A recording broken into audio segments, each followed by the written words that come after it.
Le 12 janvier 2026, Jean-François Kouassi, jeune figure montante de la scène politique ivoirienne, a été déféré au pôle pénitentiaire d'Abidjan et placé en détention provisoire. Interpellé en fin de semaine dernière, il fait l'objet de poursuites pour trouble à l'ordre public, diffamation, divulgation de fausses informations sur les réseaux sociaux et dénonciation calomnieuse, a précisé son cabinet dans un communiqué. Cette affaire suscite interrogations, spéculations et passions. Que lui reprochent précisément les autorités judiciaires? Face aux répercussions que pourrait avoir cette affaire sur son avenir personnel et politique, quelles sont les perspectives pour une issue favorable? Dans cette vidéo, nos invités analysent les faits et les différentes options. N'oublie pas de liker, t'abonner et activer la cloche de notification pour rester informé de l'actualité africaine. Avant de faire l'analyse, permettez-moi l'instant de 10 secondes parce que, en tant que des hommes, on a forcément des émotions, de lui apporter déjà un soutien humain parce que c'est quelqu'un qu'on côtoie. Et pour revenir à la situation, moi, je vois un peu une double indignation parce que sur les réseaux sociaux, il y a deux positions. Mais pour moi, Jean-François Kouassi a besoin d'une seule position, qui est la position de la clémence et du pardon. Vouloir justifier les propos qu'il a tenus sous le prisme de la liberté d'expression, c'est un peu illusoire. En fait, on a l'impression que souvent, les gens font exprès de ne pas comprendre la liberté d'expression et d'autres fois, ils comprennent. L'artiste comédien Ramatoulaye, après la défaite des éléphants, il fait une vidéo où il est fâché, où il marche sur un pagne où il y a l'emblème de la Côte d'Ivoire. La population ivoirienne, en ce moment-là, est assez intelligente pour savoir que la liberté de frustration ne doit pas te permettre de marcher sur un emblème. Donc, ils lui font des remontrances. Mais lorsqu'il s'agit, par exemple, d'autres acteurs dans le champ politique, ils estiment que c'est de l'abus de pouvoir. Deux rappels importants. Jean-François Kouassi, lors de sa deuxième émission ici, il dit qu'il demande au président de la République de démissionner de sa fonction de président de RHDP parce que lui, Jean-François Kouassi, est contre le cumul des postes. Il n'a jamais été inquiété. Il va plus loin même pour dire que le président de la République doit sanctionner l'ex-premier ministre Patrick Hachi pour avoir tenu des propos comme quoi, si vous ne votez pas le président de la République, vous n'allez rien avoir. Il n'a jamais été inquiété. Mais lorsqu'on s'attaque à des institutions de la République, au point même de taguer Madame la ministre de la fonction publique, et aller même à indexer le président de la République, c'est assez grave. De surcroît sur des éléments où on n'a pas de preuves. Voilà, dans ce genre de situation, et c'est un peu difficile, et même pour nous jeunes qui faisons l'analyse politique ici, chaque soir du lundi au jeudi à 19h30, on n'est pas sûr de ne pas dévier, parce que dans l'histoire de la Côte d'Ivoire, j'ai jamais vu des personnes aussi jeunes que nous se donner à cet exercice-là. Donc on peut être aussi souvent l'exemple. Donc, pour dire qu'il faut faire très attention. Voilà. Donc, par rapport aux faits, il ne faut pas chercher à justifier l'injustifiable. C'est quelque chose qui n'est pas correct. Très bien. Ça frise la diffamation. Il faut essayer. Et même pour le cabinet aussi, rentrer dans un discours pour dire que ces avocats sont... Je ne pense pas que Jean-François Kouassi a des avocats. Encore, avoir des avocats en Côte d'Ivoire, c'est autre chose. Donc, il faut rentrer dans un discours de modération pour essayer de voir... Tout le monde a droit à un avocat. Peut-être que des gens lui ont mis des avocats à disposition. Bon... Il n'y a pas de souci. Mais je recommande d'avoir une posture d'humilité pour essayer de trouver... Très bien. Josias? Oui, moi je pense qu'on aurait pu ne pas arriver à cela. D'abord, la sortie de Jean-François Kouassi. Moi je mets ça sous le coup de l'émotion. Parce que avant même d'arriver devant les locaux du ministère, il a fait le poste qui a été le véritable élément qui a créé tout ce qu'on a vu. Moi, je pense que, tout comme de nombreux Ivoiriens qui, à ce moment-là, se posaient la question de savoir qu'est-ce qui se passait réellement, il aurait pu aller de façon modérée. Et je l'ai plusieurs fois répété, c'est pas comme ça qu'on s'y prend. C'est vrai, c'est un homme politique parce qu'il a été candidat à plusieurs reprises pour la candidature à l'élection présidentielle et candidat effectivement aux législatives. On peut oser croire que le traitement qu'on donne aux hommes politiques peut être un peu différent, en ce sens où c'est aussi leur manière de s'exprimer, c'est aussi leur manière de faire leur activité. Mais lorsqu'on arrive à un tel degré, je pense que c'est un peu grave. La seule option, là, c'est la clémence. La clémence de la ministre, parce qu'il y a plainte pour diffamation, ce qui signifie que c'est une personne qui a porté la plainte, on va dire la ministre ou quelqu'un de son entourage, si je ne me trompe pas. Donc, il faut déjà la clémence, par exemple, de la ministre et peut-être du chef de l'État ou toute autre autorité.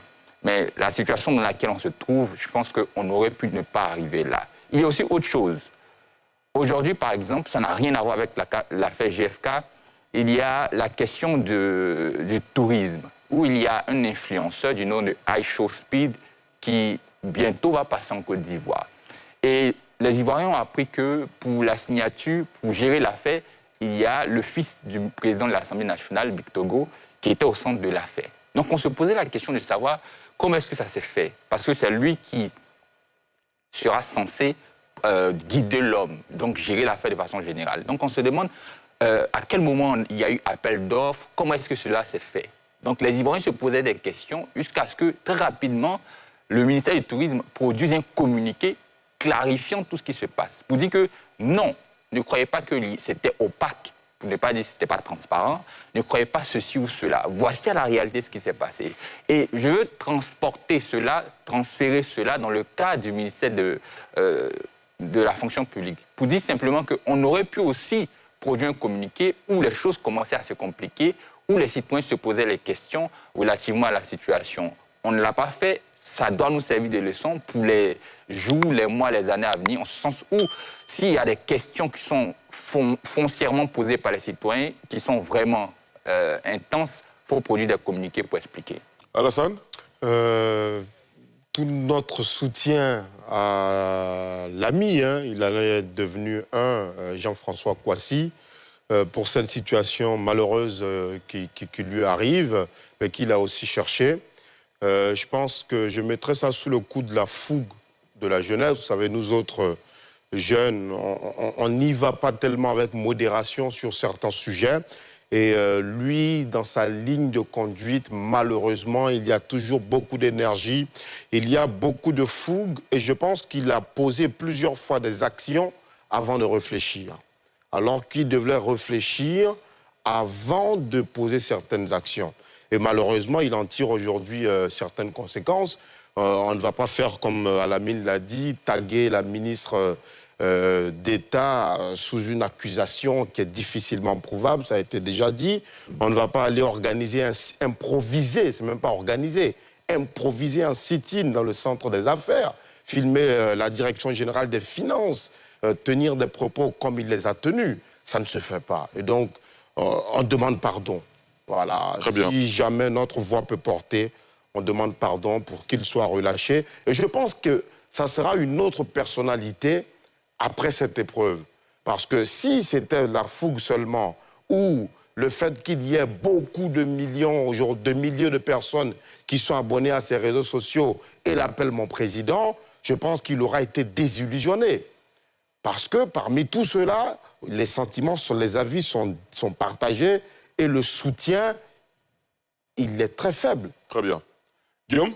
Oui, à la décharge du ministère de la fonction publique, Zocias a dit qu'il n'y a pas eu de communiqué. Le directeur général de la fonction publique a fait une conférence de presse pour préciser le cadre. Ce n'est pas pour les défendre, mais juste pour dire qu'il y a eu une réaction du ministère d'État, du ministère de la fonction publique. Ceci dit, je partage entièrement le point de vue de Hassan, Alamine et Josias, savoir que, et ce que je disais en début d'émission, beaucoup de nos compatriotes pensent que la vie sur les réseaux sociaux, c'est la réalité. Non. Les réseaux sociaux, c'est une vie virtuelle. Et il y a la réalité, il y a les lois. On ne peut pas se permettre, parce qu'on a un leader d'opinion, dit des choses juste parce qu'on a envie de dire, pour faire plaisir à ces réseaux sociaux. Non, je crois que c'est dommage. Moi, je ne connais pas bien ce jeune homme parce que depuis longtemps, moi, j'étais plutôt à Delané. Donc, je suis occupé. Vous nous aviez abandonnés? Bon, je ne vous ai pas abandonné. J'avais ma campagne à faire. Mais comme l'ont dit les uns les autres, il faut demander la clémence de Madame le ministre d'État, de ses collaborateurs, pour qu'ils puissent recouvrer la liberté. Et que ça puisse aussi, ses amis qui sont avec lui, ils n'ont pas besoin de ça pour construire une carrière politique dans le temps. Ils n'ont pas besoin de ça. Un leader d'opinion, un responsable politique peut réagir à une situation, mais en s'entourant de toutes les garanties nécessaires pour éviter de se faire prendre pour diffamation, pour dénonciation calomnieuse. Il ne suffit pas de venir dire, comme il a... Moi, j'ai regardé un peu la vidéo, dit des choses et tout ça. Ça fait plaisir juste à l'instant. Mais après, comme l'a dit Alassane, quand vous êtes face aux tribunaux, c'est fait. Il va falloir que vous prouviez celui qui accuse doit apporter la preuve de ces accusations. Or, on se rend compte que finalement, tous ceux qui parlent sur les réseaux sociaux n'ont aucun début de preuve. Donc, le sensationnel, quelqu'un parle de liberté d'expression, je crois que c'est Zosias, nous bien c'est à la mine.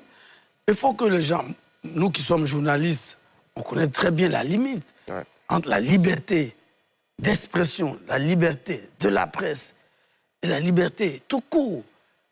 Il y a cette formule qui dit que... Les faits sont sacrés. Oui, les faits sont sacrés. Les commentaires sont libres. Si vous n'avez pas de faits, vous ne pouvez pas vous adonner à un certain nombre de commentaires juste parce que ça peut fouetter votre orgueil, ça peut faire que des gens mettent des likes. Non. Parce que quand on vous ramène à la dure réalité de la loi sur la diffamation, vous êtes coincé. Donc, tous ses amis qui l'encouragent depuis leur clavier, souvent beaucoup sont hors même de Côte d'Ivoire, ils ne lui rendent pas service. Il veut faire la politique, c'est une bonne chose, mais la politique aussi a des règles. La politique, ce n'est pas la jungle.